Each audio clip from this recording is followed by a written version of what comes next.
नमस्कार दोस्तों। आज क्लास 10th का अस्थि संधि चैप्टर लेकर के आई हूँ और ये आपके लिए बहुत ही महत्वपूर्ण है। हाई स्कूल के हमारे प्यारे बच्चों के लिए भी ये बहुत ही इम्पोर्टेंट है, प्लस जो कंपटीशन एग्जाम दे रहे हैं उनके लिए भी ये महत्वपूर्ण है। तो ये वेरी वेरी इंपॉर्टेंट टॉपिक था और मैंने क्लास 10th में इसको कवर नहीं किया था, इसलिए मैंने इस टॉपिक को लिया है। तो आपके एग्जाम में क्या क्वेश्चन आ सकते हैं इस पर भी हम चर्चा करेंगे। तो चलते हैं। पहले क्या है हमारा, अस्थि माने हड्डी, संधि मतलब जोड़। देखिए दो शब्द है ये, अस्थि और संधि। अस्थि माने संधि, जिसको अंग्रेजी में हम बोन कहते हैं। क्या कहते हैं? इसे अंग्रेजी में बोन कहते हैं, हिंदी में हड्डी भी कहते हैं, अस्थि भी कहते हैं। तो ये हो गया अस्थि। और संधि मतलब जहाँ पे जुड़ा हो। अस्थि मतलब, संधि का मतलब जोड़, जहाँ पे दो हड्डियां आपस में जुड़ी होती हैं उसी को ही हम संधि कहते हैं। तो ये हमारे जो शरीर होता है इसमें कई प्रकार के जोड़ पाए जाते हैं, कई प्रकार के ज्वाइंट होते हैं, इसमें हम चर्चा करेंगे। ये आपके लिए इम्पोर्टेंट पॉइंट है। तो देखिए, अस्थि संधि किसे कहते हैं, जैसे आप एग्जाम में आप लिखना चाहेंगे जिस तरह से, वो यहाँ पे है अस्थि संधि किसे कहते हैं। देखिए कंकाल तंत्र क्या होता है, यानी हमारा ये ऊपर का आपका स्किन होता है, इसके बाद इसके नीचे आपका मसल्स होता है और उसके नीचे आपकी क्या होती है, कंकाल होती है। यानी सबसे नीचे कंकाल, उसके ऊपर मांसपेशियां और उसके ऊपर हमारा स्किन होता है। तो ये कहने का मतलब है कि जो हमारा कंकाल होता है, यानी जो हमारी हड्डियां होती है जिसको हम कंकाल कहते हैं, वो हमारी ज्वाइंट होती हैं। तभी हम किसी भी चीज़ को मूव कर सकते हैं, अपने हाथों को, पैरों को, गले को, ये आपकी कंधे को, इस तरीके से क्या कर सकते हैं हम, मूव मतलब हम चला सकते हैं, गति करा सकते हैं, घूम सकते हैं, मुड़ सकते हैं, झुक सकते हैं। तो ये सब इसी जोड़ के कारण ही हम ऐसा काम कर सकते हैं। अगर हमारी हड्डियों में ये जोड़ ना होता तो क्या होता, अगर हमारी जो हड्डियों में जोड़ ना होता तो ऐसा सच हमें जाए कंकाल, यानी कहने का मतलब एक खड़ा हुआ एक होते, एक पुतला जैसा होता कि ना तो मूव करता, ना तो बस आप चलते रहे, मतलब चल भी नहीं सकते, आप एज ए पुतले की तरह दिखाई पड़ते। ठीक है, तो ये संधि की ही वजह से जो हम एक स्थान से दूसरे स्थान पे चले जाते हैं, हमारी बॉडी मूव करती है, हम सारे काम को करते हैं इसी संधि के कारण। तो इतना बड़ा रोल इसका होता है।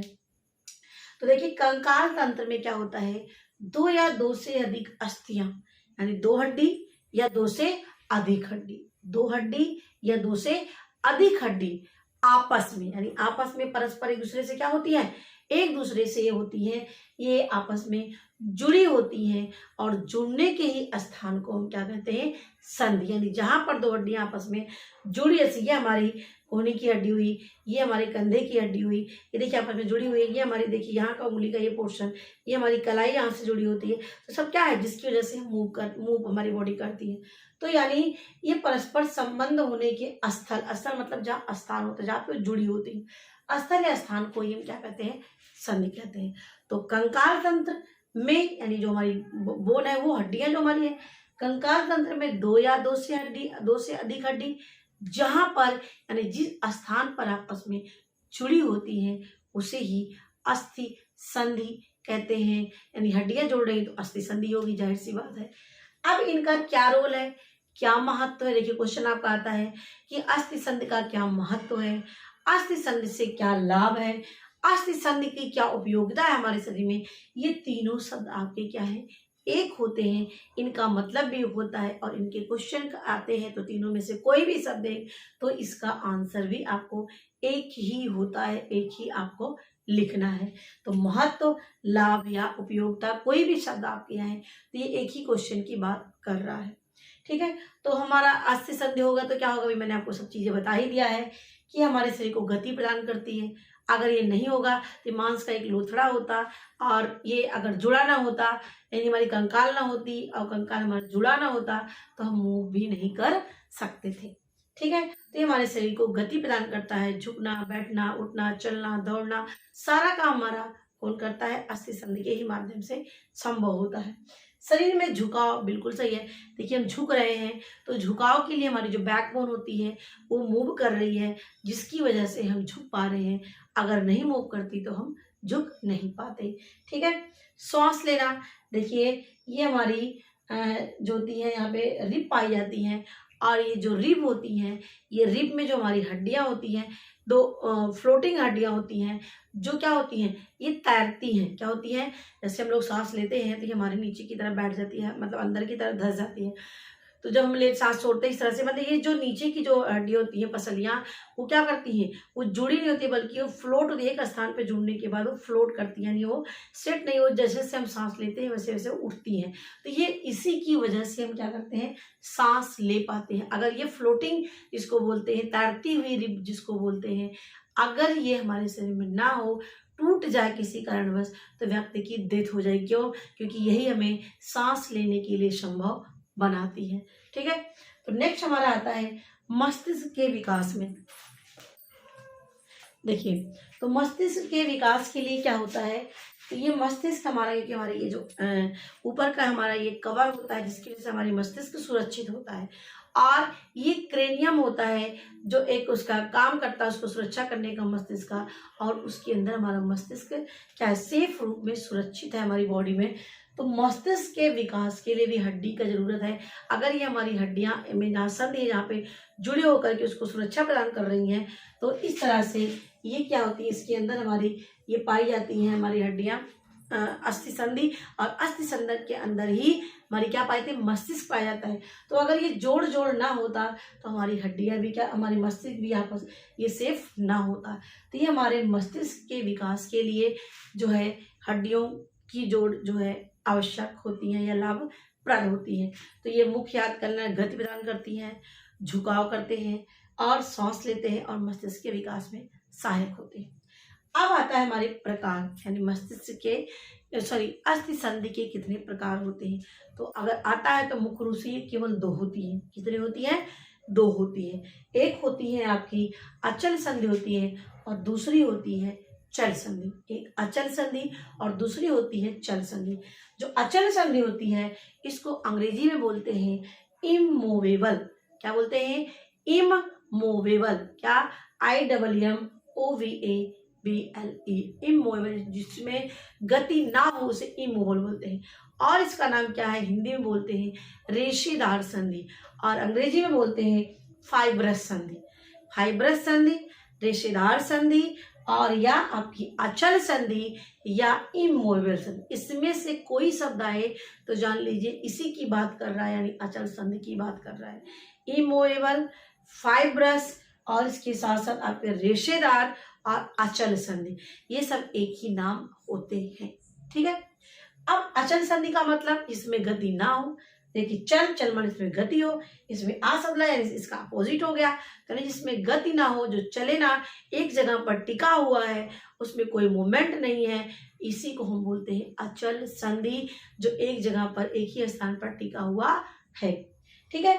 और ये नुकीली होती है इस तरीके से। ये देखिए, हमारी जो खोपड़ी की हड्डी होती है इसको हम सूचर भी कहते हैं, यानी खोपड़ी की हड्डी को सूचर भी कहते हैं।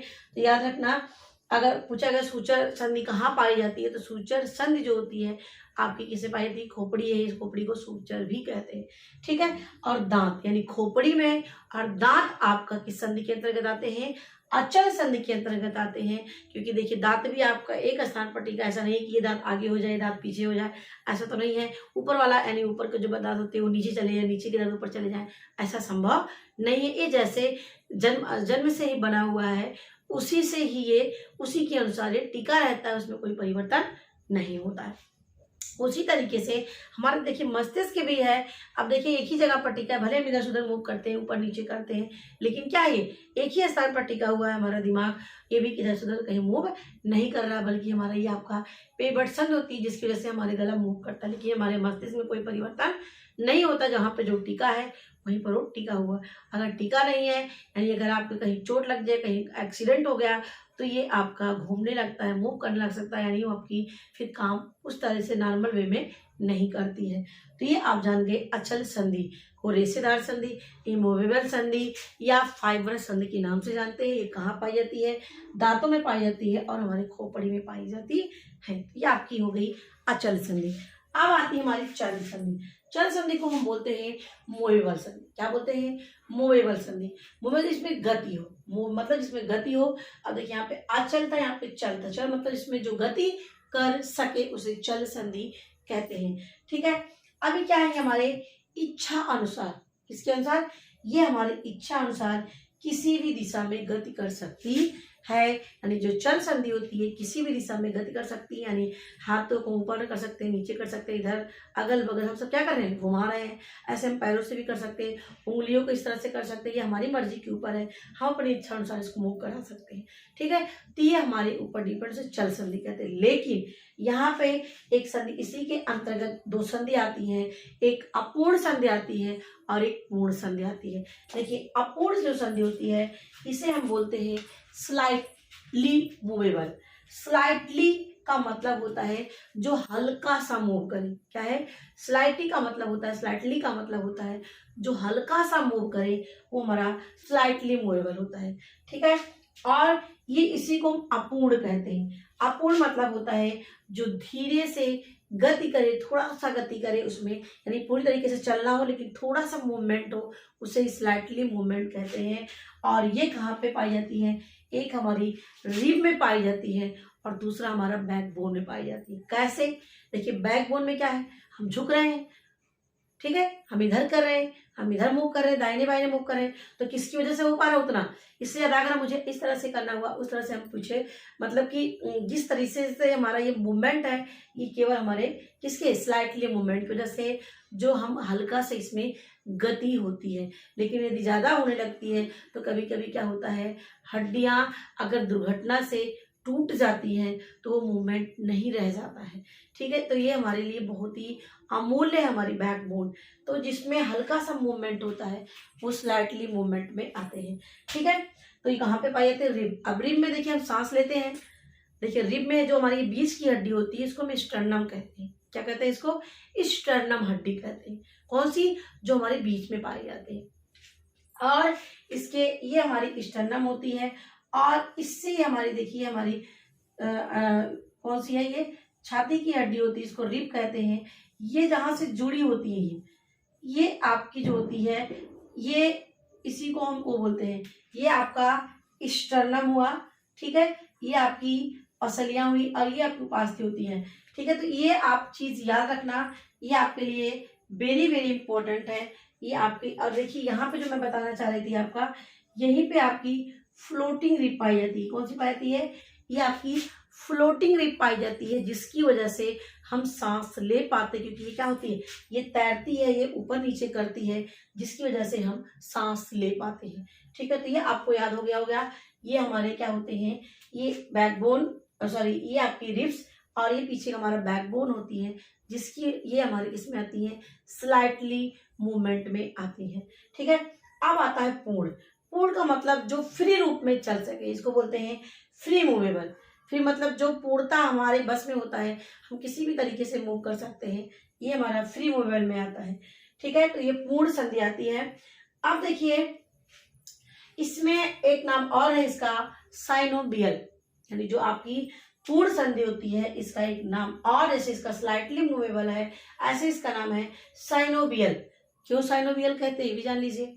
तो पहले आपने जान लिया, अपूर्ण को क्या बोलते हैं, स्लाइटली मूवमेंट, और पूर्ण को बोलते हैं साइनोबियल। साइनोबियल क्यों कहते हैं, क्योंकि हमारे इसे घुटने हुए, कोहनी हुए, ये सब में जो जोड़ होता है वहां पर एक तरल पदार्थ भरा होता है, द्रव पदार्थ भरा होता है, जिसे क्या बोलते हैं, साइनोबियल कहते हैं। तो ये हमारी मूवमेंट कर रही है, ये हमारी चल रही है, तो इसमें क्या है, हमारा साइनोबियल है। इसीलिए जो द्रव पदार्थ भरा होता है उसी के नाम से ही जो है इसका नाम क्या पड़ा है, साइनोबियल।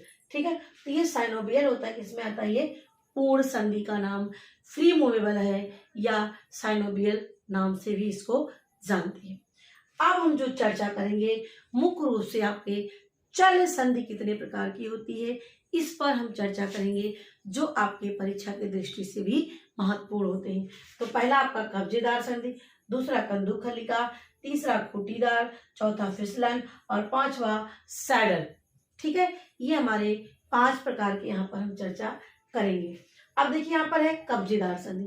अब कब्जेदार संधि कौन से होते हैं, कब्जा, देखिए दरवाजा क्या होता है, एक ही तरफ घुमाते हो, दरवाजा खोलते हो तो एक ही तरफ करते हो, बंद करते हो एक ही तरफ करते हो, यानी ऐसा नहीं कि चारों तरफ आपको घूमता हो। यानी जो कब्जे जिसमें लगे होते हैं वो आपका केवल क्या होता है, एक ही तरफ मूव करते हैं। अगर दूसरी की तरफ मूव करेंगे क्या हो जाएगा, वो दरवाजा टूट जाएगा, क्योंकि वो एक ही तरफ के लिए उसमें कब्जे लगे होते हैं। उसी तरीके से हमारे जो हाथ होते हैं और हमारे जो कोहनी होते हैं, जो घुटना होता है और जो हमारी कोहनी होती है, ये भी क्या है, देखिए एक ही तरफ मूव कर रही है। क्या है, एक ही तरफ मूव कर रही है। अगर नीचे की तरफ ले जाएंगे तो अगर ज़्यादा ज़बरदस्ती करेंगे तो क्या हो जाएगा, वो टूट जाएगा। इसी तरीके से ये हमारी हड्डियां जैसे दरवाजे की होती हैं, सेम उसी के पैटर्न पर हमारा ये संधि है कब्जेदार, इसका नाम ही है कब्जेदार। और इसको हम अंग्रेजी में कहते हैं हिंज संधि। क्या कहते हैं इसे, इसे हिंज कहते हैं। हिंज माने कब्जा। तो ये कब्जेदार संधि जिसको हम हिंज कहते हैं, जो शरीर के अंगों को केवल एक ही दिशा में घुमाया जा सकता है। अब क्वेश्चन आप अपने आप ढूंढ लेंगे कहाँ कहाँ पर पाया जाता है। तो कोहनी मैंने आपको बताया, घुटना बताया, उंगली, देखिए उंगली पे देखिए इधर मूव कर रही है, लेकिन अगर पीछे की तरफ करेंगे तो मूव नहीं करेगा। तो हमारी उंगलियां हो गई, हमारी क्या है, कोहनी हो गई, ये हमारा, और उसके बाद सॉरी ये हमारा जो है घुटना नीचे का हो गया, और ये हमारा कोहनी हो गया। ये हमारे क्या होते हैं, हिंज संधि होते हैं। तो समझ आ गया, जो एक ही दिशा में मूव करता हो। अब आता है कंदुक खलिका या गेंद गड्ढा संधि। अब देखिए यहाँ पे मैंने एक एग्जांपल भी दिया है इस तरह से, जैसे क्या होती है, ये जो कब्जेदार जो संधि होती है, ये आपका एक ही जगह पर टिका होता है। अब ये जो मैंने यहाँ पर बनाया है, ये आपका इसके लिए था, जो यहाँ पर मैंने यहाँ पर बना दिया है, ठीक है। तो ये जो कब्जेदार संधि होती है, ये इसमें क्या होता है कि इस तरह से ये सॉकेट बने होते हैं। जैसे आप प्लग लगाते हैं, प्लग आप कहाँ पे लगाते हैं, जो सॉकेट होता है उसमें प्लग लगा देते हैं, उसी तरीके से आपकी बॉडी में भी सॉकेट बने होते हैं। और उस सॉकेट में जो गोल वाला भाग होता है, वो जाकर के उसमें क्या होते हैं, वो सेट हो जाते हैं, ठीक है। ये जो आपके जो होते हैं वो सेट हो जाते हैं। इसी को हम क्या बोलते हैं, कंदुक खलिका। कंदुक खलिका गेंद और गड्ढा भी बोलते हैं, या प्यालेदार बोलते हैं। यानी जो ये आकार होता है, ये आपका प्याले के आकार का होता है, और जो ये सेट होता है, ये गेंद के आकार का होता है। यानी जो हड्डी वहां पे जाकर के, ये वाला जो हड्डी जा रही है यहाँ पर, ये यहाँ पे से ये गोल आकार में, और ये आपका क्या है, ये सॉकेट के आधार पर है। तो आपके जो ये आपका जहाँ से आपका कमर जुड़ा हुआ था पैर से, ये भी आपका कंदुक खलिका के अंतर्गत आता है। और ये जो आपका हाथ का पोर्शन है, ये हम इसको पूरी तरीके से मूव करा सकते हैं, ठीक है, आगे भी पीछे भी इस तरीके से मूव करा सकते हैं। तो जो चारों तरफ मूव करता है, तो ये इसी की वजह से है, बॉल एंड सॉकेट इसका नाम है। हिंदी में कंदुक खलिका भी कहते हैं, गेंद और प्यालेदार या गेंद गड्ढा संधि भी के नाम से जानते हैं। वेरी वेरी इंपॉर्टेंट क्वेश्चन है यहाँ पे, ये जो आपका आता है, ठीक है। तो ये आपको कहाँ पाया जाता है, कूल्हे में और जांग की हड्डी या कंधे की हड्डी। यानी आपकी कंधे की हड्डी, ये आपकी कूल्हे की हड्डी होती है, नीचे जहाँ से आपका पैर जुड़ा होता है वो आपकी कूल्हे की हड्डी होती है। ये इसी को ही हम बॉल सॉकेट के नाम से जानते हैं, जो चारों तरफ घूम सकता है, चारों तरफ ये मूव कर सकता है, ठीक है। तो ये हो गया आपका। अब आता है हमारा खूंटीदार संधि। अब देखिए एक चीज यहाँ पे मैंने सैडल लिखा है, सैडल भी इसी के साथ समझते चलिए। देखिए यहाँ पे सॉकेट होता है, बॉल एंड सॉकेट। जो बॉल एंड सॉकेट होता है, इसका नाम ये बड़े स्थानों के लिए होता है। बड़े स्थान मतलब इससे हमारा हाथ जुड़ा है यहाँ से कंधे से, ये बड़े प्लेस हो गए, ठीक है। हमारा कोहनी जुड़ा हुआ, सॉरी ये हमारा क्या नाम है इसका, ये हमारे कमर जुड़ी हुई है, तो ये हमारे बड़े प्लेस है। तो जहां पर बड़े प्लेस आपस में जुड़े होते हैं, वो बॉल एंड सॉकेट होता है। और ऐसे भी हमारे बॉडी के कुछ अंग हैं जहां पर जो चारों तरफ मूव कर सकता है, ठीक है, उसको सैडल भी कहते हैं। यानी कंदुक खलिका का एक छोटा रूप क्या होता है, सैडल होता है। देखिए हमारा ये अंगूठा होता है, ये चारों, जबकि हमारी अंगुलियां नहीं होंगी, लेकिन ये हमारा अंगूठा जो है चारों तरफ मूव कर रहा है। तो ये जो हमारा अंगूठे की जो संधि होती है, वो किसके अंतर्गत आती है, वो सैडल जो है ज्वाइंट के अंतर्गत आती है। सैडल ज्वाइंट के अंतर्गत आता है कौन, अंगूठा आता है, याद रखना, जो किसका रूप है, बॉल एंड सॉकेट का छोटा रूप होता है, ठीक है। अब हम आते हैं खूंटीदार संधि। अब खूंटीदार संधि, अब खूंटी में देखिए आप लोग कीली गाड़ देते हैं, और कीली गाड़ने के बाद क्या, उस पर कोई चीज टांग देते हैं। आप उसको आप ऐसे से घुमा सकते हैं, इधर से ऊपर नीचे कर सकते हैं, इस तरीके से घुमा सकते हैं। तो आपका सीधे सीधे एग्जाम्पल है कि हमारा जो ये आपका एटलस होता है, और इसी पे हमारी जो ये सिर होता है, ये हमारा क्या होता है, टिका हुआ है, और इसी पे बंधा हुआ है। इसी की वजह से ये क्या होती है, ये हमारी जो गला है, ये हमारा जो मस्तिष्क है, ये जो हमारा सिर है, ये क्या होता है, ये मूव करता है, गति करता है। तो ये हमारा एटलस है। एटलस और स्कल की वजह से हम क्या करते हैं, ऊपर और नीचे करते हैं। यानी हम हाँ नहीं जब करते हैं तो क्या बोलते हैं, तो हाँ नहीं करने के लिए हेल्प कौन कर रहा है, यानी हमारा एटलस और ये हमारा स्कल होता है, ठीक है, जिसकी वजह से हम गति करते, हमारे जो गला होता है यानी जो जुड़ा होता है ये गति करता है। यानी कुल मिला के जो ये हमारा जो खूंटीदार संधि होती है इसको हम पिवट संधि कहते हैं। इसमें क्या होता है, इसकी वजह से हमारा जो गला होता है, सिर होता है, ऊपर नीचे आगे पीछे ये कर सकता है, राइट लेफ्ट कर सकता है, और ये ऊपर नीचे इधर उधर हम घुमा सकते हैं। किसकी वजह से घुमा सकते हैं, ये हमारे खूंटीदार संधि की वजह से हम इसको घुमा सकते हैं। तो ये हो गया आपका खूंटीदार संधि कहाँ पाई जाती है, ये हमारा जिसपे हमारा सिर टिका हुआ है, ये हमारी गर्दन जुड़ी हुई होती है, इसी को हम खूंटीदार संधि कहते हैं। अब आता है लास्ट हमारा फिसलनदार संधि। फिसलन जिसको हम ग्लाइडिंग कहते हैं, अंग्रेजी में क्या कहते हैं, जिसे हम ग्लाइडिंग संधि कहते हैं। ग्लाइडिंग संधि में क्या होता है, इसको हम हिंदी में विसर्पी संधि भी कहते हैं, ग्लाइडिंग संधि भी कहते हैं, ग्लाइडिंग जॉइंट कहते हैं, या फिसलनदार संधि कहते हैं। ठीक है, अब इसमें क्या होता है, इसमें देखिए ये कहाँ पाई जाती है, कलाई और हथेली में पाई जाती है। अब देखिए ये हमारी ऐसे कर रहे हैं, सरकार है। अब देखिए मैं उंगलियों को इस तरह सरका कर सकते हैं, इस तरह से घुमा सकते हैं, देखिए इस तरह से हमारा मूव कर रहा है, इधर भी सरकाते हैं, इधर भी सरका सकते हैं। तो इस तरह से हम क्या करते हैं, देखिए इसे मूव कर रहे हैं, इधर से उधर दब रहा है, तो इस तरह से भी कर सकते हैं हम। ठीक है, तो यहाँ पे ये क्या होती है, ये एक दूसरे पे फिसलती है। तो जो हमारी यहाँ पर जो हथेली होता है, जिससे हम जो है हाथ से पानी पीते हैं, देखिए आपस में क्या होते हैं, ऐसे चिपका लेते हैं, ज्वाइंट कर लेते हैं, जोड़ लेते हैं। तो ये दो ही यहाँ स्थान पर हमारा फिसलनदार संधि पाई जाती है। कौन कौन सी है, एक हमारी हथेली में और एक हमारी कलाई में कौन संधि पाई जाती है, ये फिसलनदार संधि पाई जाती है। तो अब आशा करती हूँ आपका ये टॉपिक अच्छे से आपको समझ में आ गया होगा। अब हम क्वेश्चन पे चलते हैं जो आपके एग्जाम में क्लास 10th के बेस पर जो आएगा। तो यहाँ पर आपका पहला क्वेश्चन आएगा, अस्थि संधि किसे कहते हैं। तो अस्थि संधि आपका क्वेश्चन भी पूछ सकता है कि जोड़ वाले स्थान को, कि टूटे हुए स्थान को कैसे इस तरह से क्वेश्चन पूछ सकते हैं। तो जहां पर हड्डियां आपस में जुड़ी होती हैं उस जोड़ वाले ही स्थान को अस्थि संधि कहते हैं। ये आपके लिए हो गया पहला क्वेश्चन। दूसरा, हमारे लिए अस्थि संधि का क्या लाभ है, तो मूव करता है, गति प्रदान करता है, मड्डी को हमारे क्या करता है, ये हमारे मस्तिष्क का विकास भी करता है, सांस भी लेने में हेल्प करता है। तो ये इसके काम हो गए। अब आपका आता है वेरी वेरी इंपॉर्टेंट क्वेश्चन, संधि कितनी प्रकार की होती है। तो अस्थि संधि 2 प्रकार की होती है, 2 नंबर में पूछ सकता है आपका। तो चल संधि और अचल संधि बताएंगे। अब पूछेगा चल संधि कितने प्रकार की होती है, तो 5 प्रकार की संधि आप बता सकते हैं उसमें, अगर नाम पूछता है। अगर 6 नंबर में क्वेश्चन आता है तो चल संधि आप पहले पूछेगा अस्थि संधि किसे कहते हैं, और इसमें से आपको चल संधि के प्रकार को विस्तार पूर्वक समझाइए। तो विस्तार पूर्वक समझाने के लिए आपका ये क्वेश्चन है, कब्जेदार संधि, कंदुकलिका, खूंटीदार, फिसलनदार और सडल संधि। तो ये आप उसको नाम को अब अच्छे से आप चित्र वाइज भी आप बता सकते हैं, जिससे आपको पूरा नंबर मिल सकता है। ठीक है, अब इसमें आपका कंपटीशन एग्जाम के बेस पे हम यहाँ पे क्वेश्चन पे चर्चा कर लेते हैं। जो कंपटीशन क्वेश्चन आते हैं, आएगा आपका कि अचल संधि कहाँ कहाँ पाई जाती है। तो वेरी वेरी इंपॉर्टेंट, आपकी खोपड़ी में पाई जाती है, दांतों में पाई जाती है। ठीक है, दूसरा क्वेश्चन आपका पाएगा, इसको और किस नाम से जानते हैं। तो फाइब्रस, इमूवेबल या रेशेदार संधि।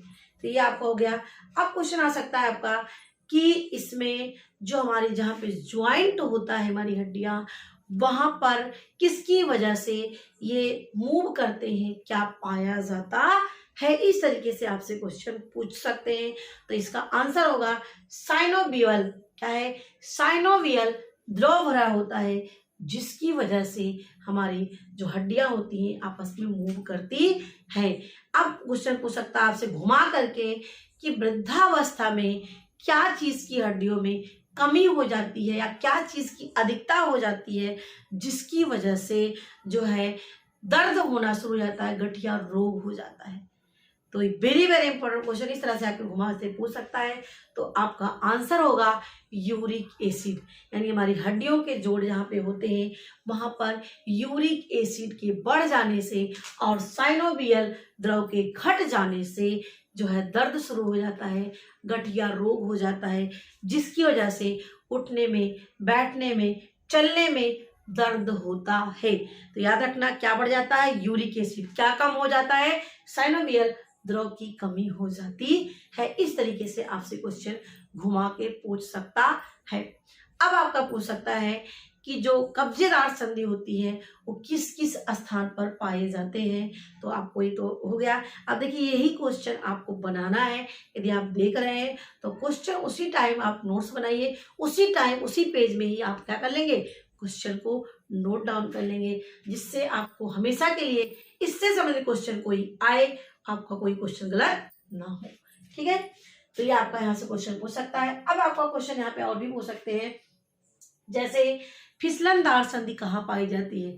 अब मैंने आपको एग्जांपल के थ्रू बताया ही, ये आपकी जहाँ पे फिसलती है तो आपकी कलाई हो गई और आपका क्या हो गया, ये हथेली हो गई जहाँ पर ये पाए जाते हैं। ठीक है, अब आपकी ऐसी कौन सी संधि है जहाँ पर कील की तरह जुड़ी होती है और उसी से ये दाएं बाएं ऊपर नीचे मूव करती हैं, कहाँ पे पाई जाती हैं, इस तरीके से घुमा के पूछ सकता है। तो हमारी क्या है, ये सिर जहाँ पे जुड़ा होता है, पेवट संधि होती हैं, ये होती है, इसी को खूंटीदार संधि के नाम से जानते हैं। अब पूछ सकता है ऐसी कौन सी संधि होती है जहां पर केवल हमारी हड्डियां एक ही तरफ मूव करती हैं और चारों तरफ मूव नहीं करती हैं। तो ये आपकी क्या है, देखिए घुमा के क्वेश्चन पूछ रहा है। तो ये इस तरीके से क्वेश्चन पूछे तो आपको पता है कि हिंज संधि आती है, कब्जेदार संधि है जो एक ही तरफ मूव करती है। तो हमारी क्या होती है, ये कोहनी होती है और ये हमारा क्या होता है, ये घुटना होता है और उंगलियां होती है। ये हमारे क्वेश्चन हो गए। मैंने आपको क्वेश्चन भी डिस्कस किया, प्लस मैंने आपको हाई स्कूल में क्या क्वेश्चन आ सकते हैं वो भी बताया और डिटेल मैंने यहाँ पर आपको बताया। यदि हमारी वीडियो आपको अच्छी लगेगी तो लाइक करिएगा, कमेंट में हमें जो बताइएगा इसमें और क्या होना चाहिए था, और आपको जो मैंने क्वेश्चन बताया क्या आपके लिए अच्छा था कि नहीं था। मैंने यहाँ पर इसलिए नोट नहीं किया, आपको ओरली बता देंगे कि यही सारी चीज़ें आपको क्वेश्चन के रूप में है, तो मैंने आपको ओरल ही डिस्कस कर दिया जिससे आप नोट डाउन उसी समय कर लें। तो वीडियो देखने के लिए आपको बहुत बहुत धन्यवाद।